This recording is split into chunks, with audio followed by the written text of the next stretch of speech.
তেজগাঁ থেকে সংবাদ সন্ধ্যা নিয়ে আপনাদের সামনে আছি আমি সুমনা সিং এবং আমি অনিমেষরা। শুরুতে জানাবো বার্তাকক্ষের সবশেষ। ঢাকা ওয়াশিংটন সম্পর্কে আস্থা ফেরাতে চায় যুক্তরাষ্ট্র। বাংলাদেশের সঙ্গে নতুন শুরুর প্রত্যাশা ডোনাল্ড লুর।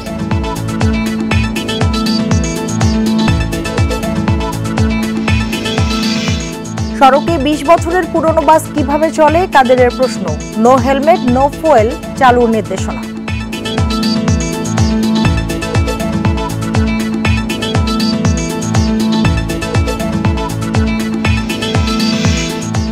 ধনীদের আয়কর বাড়ছে আগামী বাজেটে। ৩৬.৫ লাখের বেশি আয়ে কর দিতে হবে ৩০%।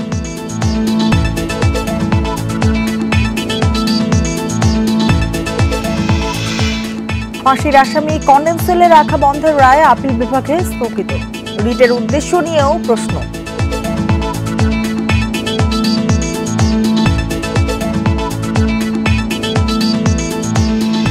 এতক্ষণ শিরোনামগুলো জানাচ্ছিলাম, এবার জানাবো পুরো খবর। ঢাকা ওয়াশিংটন সম্পর্কে আস্থা ফেরাতে চায় যুক্তরাষ্ট্র। বাংলাদেশও চায় সম্পর্ক বজায় রাখতে। বিকেলে পররাষ্ট্র মন্ত্রণালয় বৈঠক শেষে কথা জানান মার্কিন সহকারী পররাষ্ট্রমন্ত্রী ডোনাল্ড লু ও পররাষ্ট্রমন্ত্রী হাসান মাহমুদ। বৈঠকে র্যাবের ওপর নিষেধাজ্ঞা তুলে নেওয়ার বিষয়ে আলোচনা হয়, তবে এ প্রক্রিয়া লম্বা বলে জানান ডোনাল্ড লু। তিনি বলেন, দুই দেশের সম্পর্কে অস্বস্তিকর বিষয়গুলোর সমাধানে আলোচনা হয়েছে। ডোনাল্ড লু জানান, সম্পর্কে আস্থা ফেরাতেই তার সফর। এদিকে গাজায় শান্তি স্থাপনের জন্য যুক্তরাষ্ট্রকে আহ্বান জানিয়েছেন পররাষ্ট্রমন্ত্রী। এ বিষয়ে লু জানান, তারা কাজ করছেন শান্তি স্থাপনে, তবে নির্বাচন ও মানবাধিকার নিয়ে কোনো আলোচনা হয়নি বলে জানান পররাষ্ট্রমন্ত্রী। তিনি বলেন, যুক্তরাষ্ট্র বাংলাদেশের সঙ্গে নতুন একটি অধ্যায়ের প্রত্যাশা করছে। গত বছর বাংলাদেশ ও যুক্তরাষ্ট্রের মধ্যে অনেক উত্তেজনা ছিল, যা প্রশমনের চেষ্টা করছে দুপক্ষই।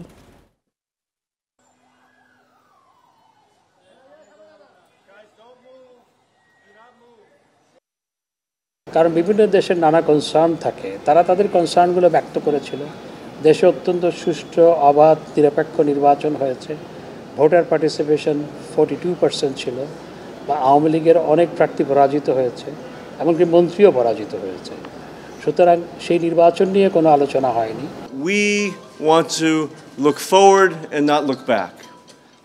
বাংলাদেশের সাথে আমাদের সম্পর্ক সামনের দিকে এগিয়ে নিতে চাই।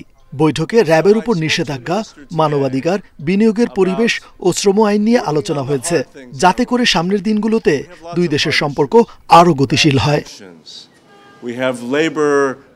সম্পর্ক উন্নয়নে কাজ করবে ঢাকা ও ওয়াশিংটন। সফররত মার্কিন সহকারী পররাষ্ট্রমন্ত্রী ডোনাল্ড লুর সাথে বৈঠক শেষে একথা জানিয়েছেন পরিবেশ, বন ও জলবায়ু বিষয়ক মন্ত্রী সাবের হোসেন চৌধুরী।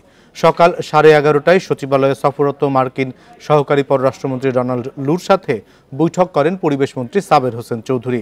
জলবায়ু পরিবর্তনের প্রভাব মোকাবিলা ও পরিবেশ রক্ষায় দুই দেশ একসাথে কাজ করবে বলেও জানান তিনি। পরিবেশ মন্ত্রী আরও জানান, বাংলাদেশ জলবায়ু পরিবর্তনে ক্ষতিগ্রস্ত, তাই জলবায়ু ফান্ড থেকে অর্থ দরকার। তিনি বলেন, বাংলাদেশের পরিবেশ বিষয়ে আমেরিকার প্রযুক্তিগত ও স্যাটেলাইট ডাটা দরকার। যুক্তরাষ্ট্র সেই ডাটা দিতে রাজি হয়েছে।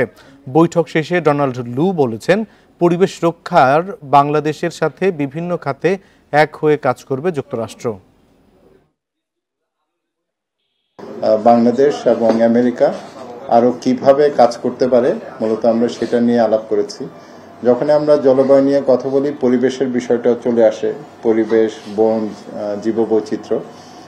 তো আমরা চাচ্ছি আমাদের আগামী দিনের আমাদের যে সহযোগিতা, সেটাকে হয়তো আমরা একটা কাঠামোর মধ্যে আনার চেষ্টা করব। আলোচনা ফলপ্রসূ হয়েছে। অনেক গুরুত্বপূর্ণ বিষয় বৈঠকে উঠে এসেছে, বিশেষ করে জলবায়ু পরিবর্তন ও পরিবেশ রক্ষার বিষয়ে, এবং পরিবেশ রক্ষার বিভিন্ন খাতে একসাথে কাজ করবে যুক্তরাষ্ট্র। জনসংখ্যাকে জনসম্পদে রূপান্তরে কাজ করছে সরকার। এজন্য প্রয়োজনীয় অর্থ সংস্থানে সবাইকে আরও আন্তরিক হওয়ার আহ্বান জানিয়েছেন প্রধানমন্ত্রী শেখ হাসিনা। বিশ্বব্যাপী বাস্তুচ্যুত মানুষদের স্বাস্থ্যসেবা নিশ্চিতের তাগিদ দেন তিনি। সকালে রাজধানীতে আইসিপিডি সম্মেলনে এসব কথা বলেন প্রধানমন্ত্রী। রাজধানীর হোটেল ইন্টারকন্টিনেন্টালে 2 দিনব্যাপী জনমিতিক বৈচিত্র্য ও টেকসই উন্নয়নের উপর বৈশ্বিক সংলাপের উদ্বোধনী আয়োজনে যোগ দেন প্রধানমন্ত্রী শেখ হাসিনা। অনুষ্ঠানে আগত 48টি দেশের প্রতিনিধিদের আমি আন্তরিক শুভেচ্ছা ও স্বাগত জানাচ্ছি। দেশের সার্বিক স্বাস্থ্য পরিস্থিতি তুলে ধরে প্রধানমন্ত্রী বলেন, দেশের শিশু ও মাতৃমৃত্যু অনেক কমিয়ে আনা হয়েছে। সকলের জন্য প্রাথমিক স্বাস্থ্যসেবা নিশ্চিত করতে নতুন জাতীয় স্বাস্থ্য নীতি প্রণয়ন করি। তরুণদের আধুনিক শিক্ষায় শিক্ষিত করে জনসম্পদে রূপান্তরে সরকার ব্যাপক কাজ করছে বলে জানান প্রধানমন্ত্রী। বিশ্বের বিপুল সংখ্যক জনগোষ্ঠীর জন্য প্রয়োজনীয় শিক্ষা, স্বাস্থ্য ও অন্যান্য মৌলিক অধিকার নিশ্চিত করার মাধ্যমে তাদের জনসম্পদে রূপান্তর করতে হবে, যার মাধ্যমে আমরা একটি সমৃদ্ধশালী বিশ্ব ব্যবস্থা গড়ে তুলতে সক্ষম হব। এ লক্ষ্যে সার্বজনীন স্বাস্থ্য সেবা, বিশেষ করে মা ও শিশু স্বাস্থ্য সেবা খাতে আন্তর্জাতিক অর্থায়নের পরিমাণ ও সহজ প্রাপ্যতা নিশ্চিত করার জন্য উন্নয়ন সহযোগী ও আন্তর্জাতিক আর্থিক প্রতিষ্ঠানগুলোর আরও আন্তরিক হতে হবে। বাস্তুচ্যুত রোহিঙ্গা ও ফিলিস্তিনে ঘরহারা মানুষদের মানবিক সংকট সমাধানে কার্যকরী উদ্যোগ নেওয়ার আহ্বান জানান প্রধানমন্ত্রী। সংঘাত ও রাজনৈতিক কারণে উপদ্রুত বাস্তুচ্যুত জনগোষ্ঠীর দিকে মনোযোগ দেওয়াও অত্যন্ত জরুরি বলে আমি মনে করি। এ প্রসঙ্গে উল্লেখ করতে চাই, বাংলাদেশে আশ্রয় নেওয়া মিয়ানমার থেকে জোরপূর্বক উচ্ছেদকৃত রোহিঙ্গা জনগোষ্ঠী এবং ইসরায়েলের গণহত্যা ও আগ্রাসনের ফলে নিপীড়িত ফিলিস্তিনি জনগণের কথা। দেশের উন্নয়নের জন্য নারীর অগ্রযাত্রা জরুরি মন্তব্য করে প্রধানমন্ত্রী বলেন, বাজেটের 30% নারীর ক্ষমতায়ন ও উন্নয়নের জন্য বরাদ্দ রাখা হয়েছে। আমরা জাতীয় বাজেটে মোট 30% নারীর সামাজিক ও অর্থনৈতিক ক্ষমতায়নের জন্য বরাদ্দ রেখেছি। শাহাদাত স্বপন, ইন্ডিপেন্ডেন্ট নিউজ, ঢাকা। সারা দেশে হেলমেট ছাড়া মোটরসাইকেল চালকদের জ্বালানি তেল না দেওয়ার নির্দেশ দিয়েছেন সড়ক পরিবহন মন্ত্রী ওবায়দুল কাদের। এছাড়া মহাসড়কে ব্যাটারি চালিত ইজি বাইক বন্ধ থাকবে বলেও ঘোষণা দেন তিনি। বুধবার বনানীতে বিআরটিএ কার্যালয়ে উপদেষ্টা পরিষদের সভায় এই নির্দেশনা দেন তিনি। এ সময় সড়কে শৃঙ্খলা না ফিরলে দুর্ঘটনা কিভাবে কমবে এমন প্রশ্নও রাখেন মন্ত্রী। বনানীর বিআরটিএ সদর দপ্তরে বাংলাদেশ সড়ক পরিবহন কর্তৃপক্ষ আইনের অধীনে গঠিত উপদেষ্টা পরিষদের প্রথম বৈঠক। অংশ নেন পরিবহন মালিক, শ্রমিক, 2 সিটি কর্পোরেশনের মেয়র, আইন শৃঙ্খলার সদস্য সহ সড়ক পরিবহন কর্তৃপক্ষের নীতি নির্ধারকরা। এ সময় মেয়াদ উত্তীর্ণ লক্কর-ঝক্কর বাস ডাম্পিং না করে পুরোপুরি ধ্বংসের সুপারিশ করেন সড়ক পরিবহন ও শ্রমিক ফেডারেশনের সভাপতি শাহজাহান খান। আর সড়ক পরিবহন মালিক সমিতির সভাপতি খন্দকার এনায়েত উল্লাহর প্রশ্ন, এসব গাড়ি কেন উঠিয়ে নেওয়া হচ্ছে না। 111টা সুপারিশের মধ্যে মাত্র 7টা বিষয়কে বিবেচনায় নিয়ে 111 দফা সুপারিশ করছে এবং প্রথমটাই আমরা বলছি শিক্ষা এবং সচেতনতা। সুতরাং সচেতনতা কিভাবে সৃষ্টি করা যাবে সেটার উপর গুরুত্ব দেন। ব্যবস্থা নেওয়ার জন্য যাদের উপর দায়িত্ব, আমি মনে করি 34 বছর পর্যন্ত চলে, এই দায়িত্ব তাদেরকেও নিতে হবে। ফিটনেসবিহীন মেয়াদ উত্তীর্ণ গাড়িকে স্ক্র্যাপ করা হোক, আমি বারবার বিআরটিএ চেয়ারম্যানকে বলছি। এ সময় ঢাকার রাস্তায় ব্যাটারি চালিত ইজি বাইকের দৌরাত্ম্য বন্ধে সড়ক পরিবহন মন্ত্রীকে ব্যবস্থা নেয়ার অনুরোধ করেন ঢাকা সিটির 2 মেয়র। এই ব্যাপারে কঠোর থেকে কঠোর হতে হবে এবং এখন দুর্ঘটনার একটা মূল উৎসই কিন্তু এই ব্যাটারি চালিত এই বাহনগুলো। সিগন্যাল যদি অমান্য করে যায় আর তাকে যদি আমরা কোনো ধরনের শাস্তির আওতায় না আনি তাহলে কিন্তু আমরা শৃঙ্খলা আনতে পারবো না। আগের চেয়ে দুর্ঘটনা কমলেও সড়ক মহাসড়কে ব্যাটারি চালিত ইজি বাইকের চলাচল বাড়ায় উদ্বেগ জানান সড়ক পরিবহন মন্ত্রী। দেখা যাচ্ছে মোটরসাইকেল, ইজি বাইক, এই 3 চাকার গাড়িগুলো, এগুলোর জন্য ম্যাক্সিমাম দুর্ঘটনা ঘটছে। শুধু নিষেধাজ্ঞা আরোপ নয়, এগুলো চলতে যাতে না পারে সেই ব্যবস্থা করতে হবে।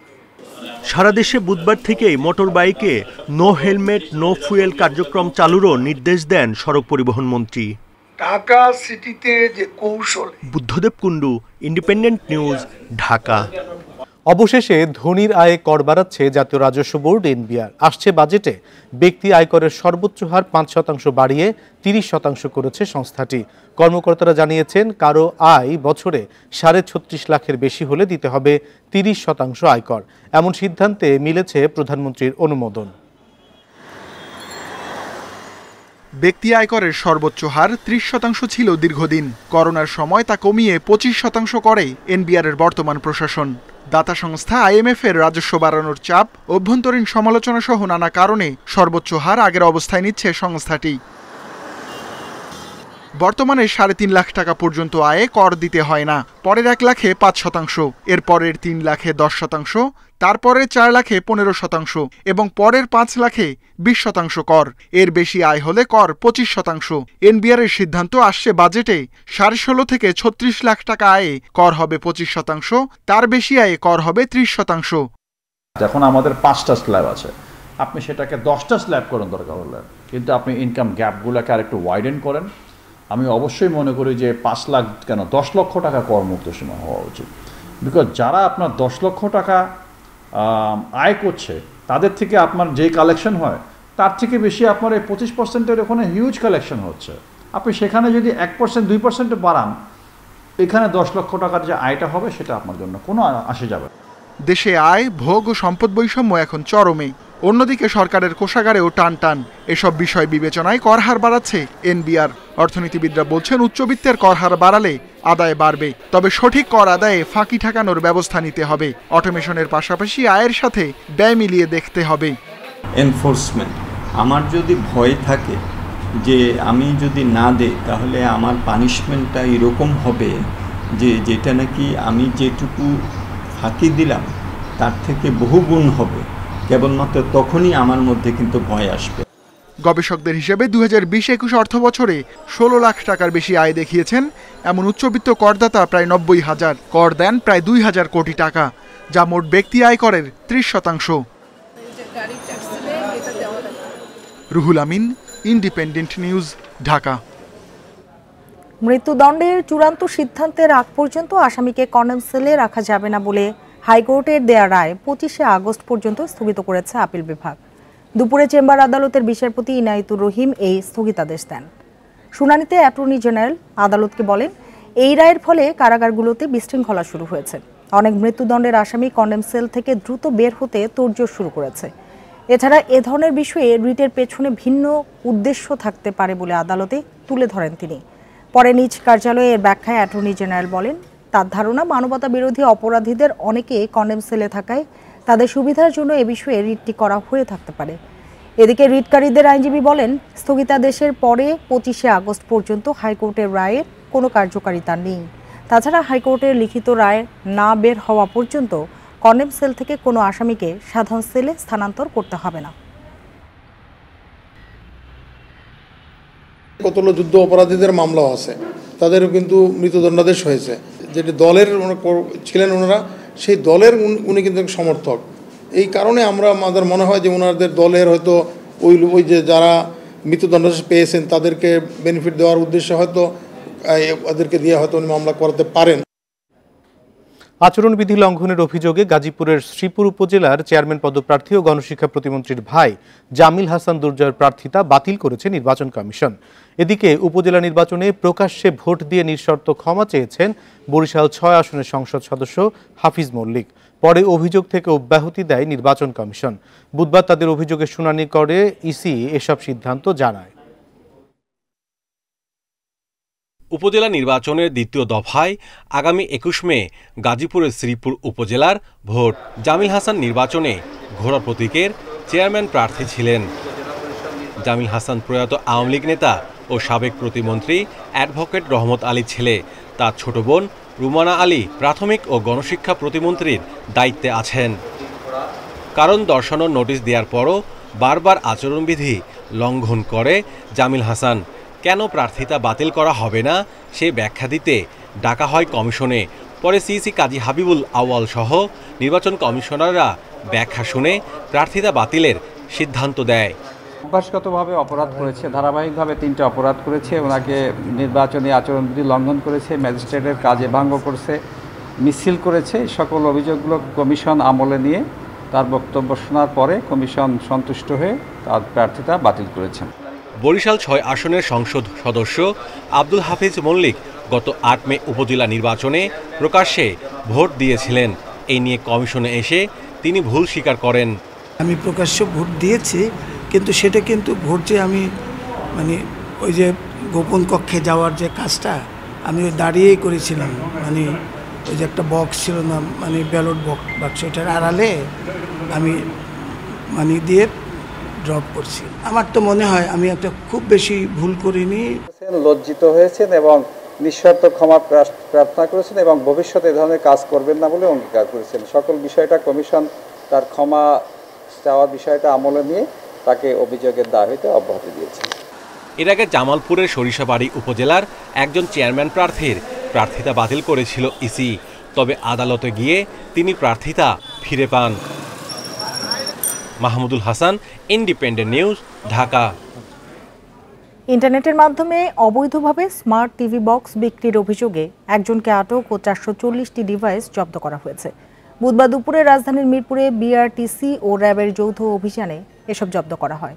বিআরটিসি বলছে, অবৈধভাবে টিভি দেখার এমন ডিভাইস বিক্রি ও ব্যবহার অবৈধ। টিভির সঙ্গে HDMI কেবল দিয়ে সংযুক্ত করা হয় স্মার্ট টিভি বক্সকে। পরে একটি অ্যাপ ইনস্টল করে ইন্টারনেটের মাধ্যমে চালানো যায় দেশি বিদেশি যে কোনো টিভি চ্যানেল। প্রয়োজন হয় না কোনো ধরনের ডিশ কিংবা DTH সংযোগের। তবে ভিডিও স্ট্রিমিংয়ের মাধ্যমে এভাবে টিভি দেখানো অবৈধ। বুধবার রাজধানীর মিরপুর 10 নম্বরের শাহ আলী মার্কেটে BTRC ও র্যাবের যৌথ অভিযানে এমন ডিভাইস পাওয়া যায় 3টি দোকানে। যদিও বিক্রেতাদের দাবি, এভাবেই টিভি দেখানোর সুযোগ করে দেওয়া যে অন্যায় তা তারা জানতেন না। যতটুকু ধারণা ছিল এগুলো সব কিছু লিগে, আর যেহেতু এটা অনেক বড় আকারে আমদানি করা হইতেছে, যতটুকু আমরা জানছি যে সব কিছু ব্যাক ট্যাক্স আওতাভুক্ত হয়েই দেশে ঢুকতেছে, এরকম একটা নলেজ আমাদের ছিল না। BTRC থেকে কখনো কোনো আমাদেরকে কোনো কিছু জানানো হয় নাই বা বিক্রি করা হবে না, এটা যে অবৈধ এটা আমরা জানি না। অভিযানে 3টি দোকান থেকে জব্দ করা হয় 440টি ডিভাইস। BTRC বলছে, টিভি দেখার ক্ষেত্রে নিয়ম মেনে চলতে হবে। অ্যাপস বা কোনো ডিভাইস দিয়ে বাইপাস করা হলে তাদের বিরুদ্ধে নেওয়া হবে কঠোর ব্যবস্থা। এই অ্যাপসটা আসলে এখানে দেখা যাচ্ছে ডিভাইসের সাথে ইন্টিগ্রেট হয়ে বিক্রি হচ্ছে, বৈধ চ্যানেল আছে সেটাকে বাইপাস করে এই ডিভাইসটা ব্যবহার করছে। তো এর ফলে যেটা হচ্ছে, সরকারের যে রাজস্ব ফাঁকি সেটা তো আছে, আর এছাড়া নির্দেশনা অনুযায়ী যে ক্লিন ফিড ছাড়া যেটা করতে হবে, আপনার টেলিভিশন চ্যানেল দেখাতে হবে এবং অনুমোদিত চ্যানেল দেখানো যাবে না। অভিযানের খবর পেয়ে পালিয়ে যায় 2 দোকানের মালিক। BTRC জানিয়েছে, এ ধরনের অভিযান তারা রাজধানীর অন্যান্য এলাকায়ও চালাবে। বন ইবনে কামাল, ইন্ডিপেন্ডেন্ট নিউজ, ঢাকা। দেশের 4 বিভাগে বয়ে যাচ্ছে মৃদু তাপপ্রবাহ। রাজশাহী, রংপুর, খুলনা ও সিলেটে 18 মে পর্যন্ত তাপপ্রবাহ চলবে বলে জানিয়েছে আবহাওয়া অফিস। এরপর সারা দেশেই বৃষ্টির সম্ভাবনা রয়েছে।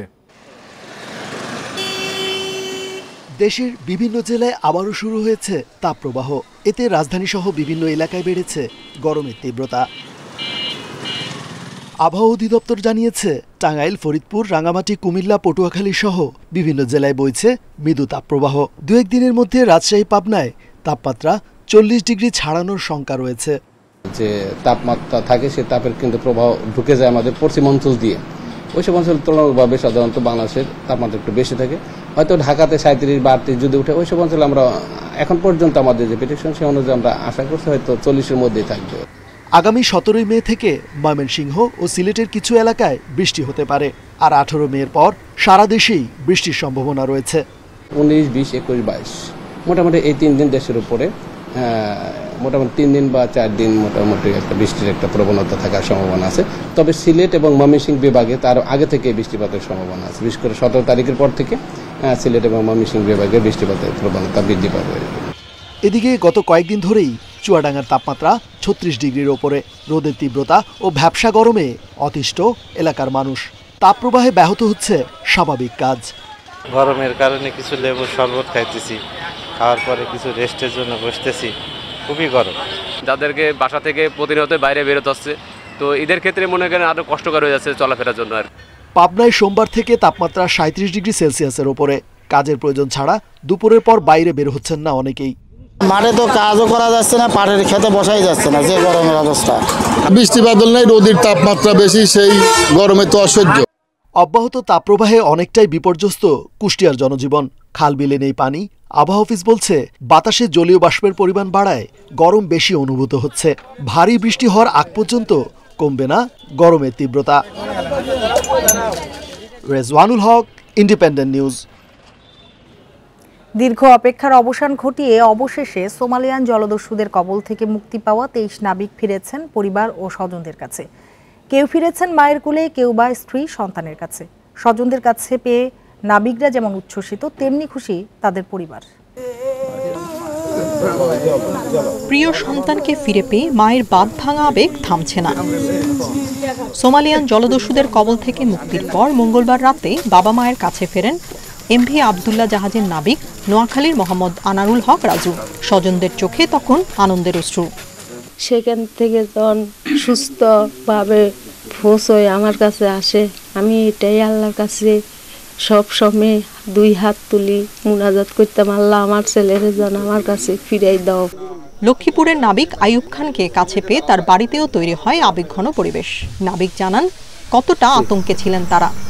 এখন আমাদের মনে হচ্ছে আলহামদুলিল্লাহ আমরা এখন খুবই ভালো আছি। আমাদের সবার পরিবারের সাথে দেখা সাক্ষাৎ, আত্মীয় স্বজন, পাড়া প্রতিবেশী সবাই আমাদের জন্য দুশ্চিন্তায় ছিল, সবাই দোয়া করছে। বুধবার সকালে বাড়ি ফেরেন খুলনার নাবিক তৌফিকুল ইসলাম। তার বাড়িতে যেন বইছে ঈদ আনন্দ। আজকে আমাদের ঈদ, আজকে আমাদের সব আল্লাহ রহমতে দেশের ছেলে ফিরে আসছে, বুকের ধান ফিরে আসছে, এটাই আমাদের আল্লাহর শুকরিয়া। ফরিদপুরের নাবিক তারিকুল ইসলামকে কাছে পেয়ে 1.5 বছরের মেয়েটি কোল থেকে নামছে না আর। এদিকে সন্তানকে ফিরে পেয়ে নাবিকের বাবা মা সবার প্রতি কৃতজ্ঞতা জানান। কেমন উদ্বেগ, কেমন উৎকণ্ঠার মাঝে কি যে কষ্ট বুকে নিয়েছিলাম, একমাত্র আল্লাহ পাকই ভালো জানে। আজকে সকাল থেকে আমার মনটা অনেক বড় হয়ে গেছে। এছাড়া নাটোরের জয় মাহমুদ, সিরাজগঞ্জের নাজমুল হক সহ প্রত্যেক নাবিক নিজ নিজ বাড়িতে ফিরে ভাসেন পরিবার ও স্বজনদের ভালোবাসায়। Tania Nasrin, independent news. Dengue আক্রান্ত হয়ে 24 ঘন্টায় মারা গেছেন 3 জন। এ সময় হাসপাতালে ভর্তি হয়েছেন 21 জন। চলতি বছর ডেঙ্গুতে মারা গেছেন 32 জন। বুধবার স্বাস্থ্য অধিদপ্তরের তথ্য মতে ঢাকা সহ দেশের সরকারি বেসরকারি হাসপাতালে বর্তমানে চিকিৎসাধীন 164 ডেঙ্গু রোগী। এদের মধ্যে সবচেয়ে বেশি বরিশালে 5 জন। চলতি বছরের 1 জানুয়ারি থেকে 15 মে পর্যন্ত সারা দেশে ডেঙ্গু আক্রান্ত হয়েছেন মোট 2545 জন। ঢাকা সিটি কর্পোরেশন এলাকায় 851 জন। হাসপাতাল থেকে ছাড়া পেয়েছেন 2377 জন। 2023 সালে দেশের ইতিহাসে সবচেয়ে বেশি ডেঙ্গু আক্রান্ত ও মৃত্যু হয়।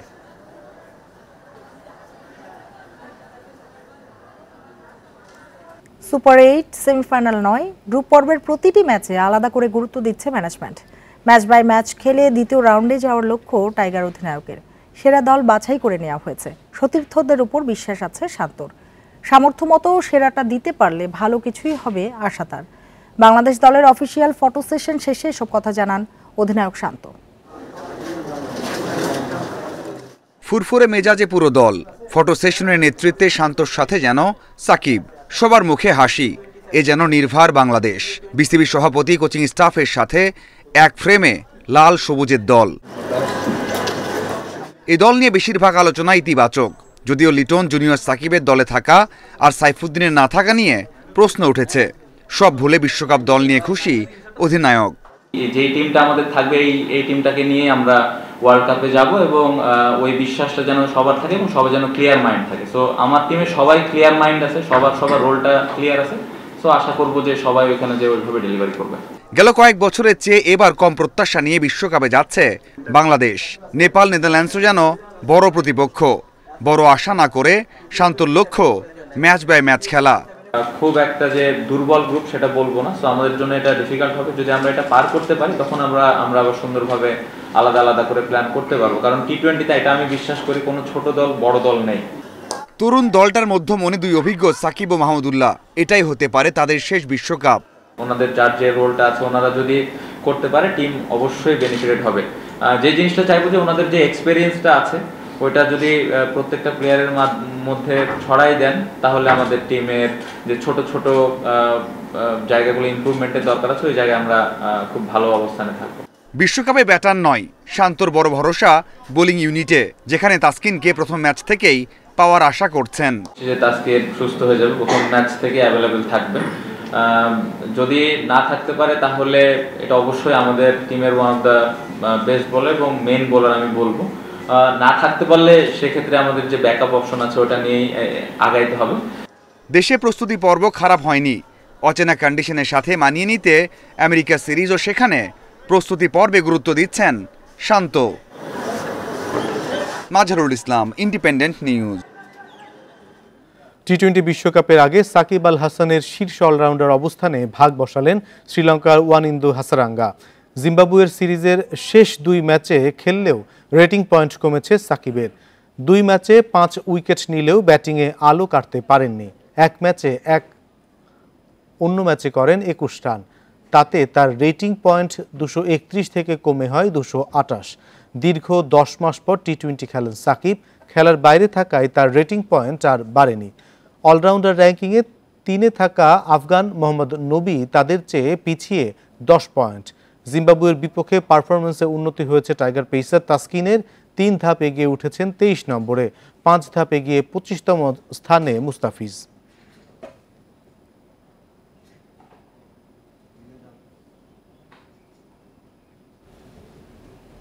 চলতি মৌসুমে রাজশাহীতে শুরু হয়েছে আমপাড়া। মৌসুমের শুরুতেই আমের দাম ভালো পাওয়ায় খুশি বাগান মালিক ও ব্যবসায়ীরা। বর্তমানে গুটি জাতের আম বিক্রি হচ্ছে 15 থেকে 1600 টাকা মন। কৃষি সম্প্রসারণ অধিদপ্তর বলছে, তীব্র তাপপ্রবাহ বয়ে গেলেও আম উৎপাদনের লক্ষ্যমাত্রা অর্জন সম্ভব। জ্যৈষ্ঠ মাস না আসতেই রাজশাহীর আমবাগানগুলোতে পরিপক্ক হতে শুরু করেছে মৌসুমের প্রথম আম। গাছ থেকে নামিয়ে স্তরে স্তরে সাজানো হচ্ছে আম। বাজারে আসতে শুরু করেছে গুটি জাতের আম। পর্যায়ক্রমে আসবে ল্যাংড়া, খেরসাপাত, হিমসাগর, আমরুপালি সহ অন্যান্য জাতের সুস্বাদু আম। আম উৎপাদন খুবই কম বৃষ্টি না থাকার কারণে, আর আমের আকার খুবই ছোট হয়েছে। ফজলি 2-4টা, ল্যাংড়া 2-4টা এভাবে আছে, খেরসাপাত নাই বলে চলে। আমের ফলন খুবই কম। এবার বৈরী আবহাওয়ার প্রভাব পড়েছে আমের ওপর। তীব্র তাপদাহ এবং বৃষ্টিপাত না হওয়ায় এবার আমের আকার ছোট হবে। প্রভাব পড়বে স্বাদের ক্ষেত্রেও। এবার অনেক আম চাষি গাছ থেকে আম নামাবে দেরি করে। গতবারও এই বাগানে আম ভর্তি ছিল, এখন 30% গাছেও আম আসে নাই। তো সব মিলিয়ে এবার প্রোডাকশন কম হবে। আপনার বৃষ্টি নাই, আম নষ্ট হয়ে গেল। আর যে আঠি গুটি আছে আপনার আমাদের এবার পাড়তে লেট হবে। রাজশাহী অঞ্চলের উপর দিয়ে তীব্র তাপপ্রবাহ অতিবাহিত হলেও এবার আমের লক্ষ্যমাত্রা অর্জিত হবে আশা কৃষি বিভাগের। গ্রীষ্ম মৌসুমের ফসল প্রচণ্ড তাপদাহ থাকবেই, কালবৈশাখী শিলাবৃষ্টি ঝড় হবেই, কিন্তু এবছর কিন্তু আমাদের শিলাবৃষ্টি কিংবা কালবৈশাখী ঝড় ছিল না এখন পর্যন্ত। কাজেই আমাদের যে লক্ষ্যমাত্রা সার্বিক বিবেচনায় আমার যেটি মনে হচ্ছে, আমরা যেটা লক্ষ্য করেছি মাঠ পর্যায়ে, আমরা লক্ষ্যমাত্রায় কাছাকাছি পৌঁছাইতে পারব। এবার জেলায় আমের চাষ হয়েছে 19,578 হেক্টর জমিতে। উৎপাদন লক্ষ্যমাত্রা 2,60,315 টন। Mustafizur Rahman, independent news, Rajshahi. এই ছিল এখনকার সংবাদে। ইন্ডিপেন্ডেন্ট টেলিভিশনের সব খবর আরো বিস্তারিত জানতে চোখ রাখুন ফেসবুক, ইউটিউব এবং এক্সে। সাথে থাকার জন্য ধন্যবাদ।